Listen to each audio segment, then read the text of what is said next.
Menu আছে, আলু দিয়ে শুরু করলাম। আলুটা কেটে রাখা হচ্ছে ডালের বড়ার জন্য। আরে ডালের বড়া মানে কি, ডালের বড়া দিয়ে কিন্তু একটা আলুর তরকারি দিয়ে আলু দিয়ে ডালের বড়ার একটা তরকারি হবে, বুঝতে পারছো?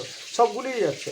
আর এখানে আছে মাছ, মাছ একদম ফ্রেশ মাছ দেখতে পাচ্ছ। মাছটা কিন্তু একটা কবিরাজি ঝোল হবে আর একটা কালিয়া হবে। মাছ কিন্তু একদম কড়াইয়ে রয়েছে, একদম ভাজা হচ্ছে মাছ। আর এখানে কিন্তু বড়াগুলো ভাজা হচ্ছে।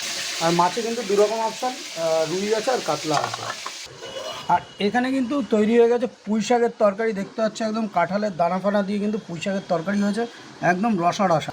ওখানে যখন দেখালাম রসার, এইখানে দেখতে পাচ্ছ একদম কাঁচা লঙ্কা মুরগি হয়েছে, মানে দেখতে পাচ্ছ একদম দারুণ কালারটা। আর এখানে খুললেই কিন্তু দারুণ সেন্ট বেরোচ্ছে। আর এটার টেস্ট নিতে হলে কিন্তু আসতে হবে গুরুস কিচেনে। আর কি কি হচ্ছে চলো।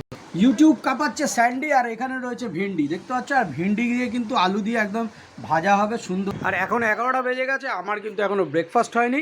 এখন কিন্তু তাড়াতাড়ি ব্রেকফাস্ট করবো। আরও কী কী আইটেম আছে সেগুলোও তোমাদের দেখাবো।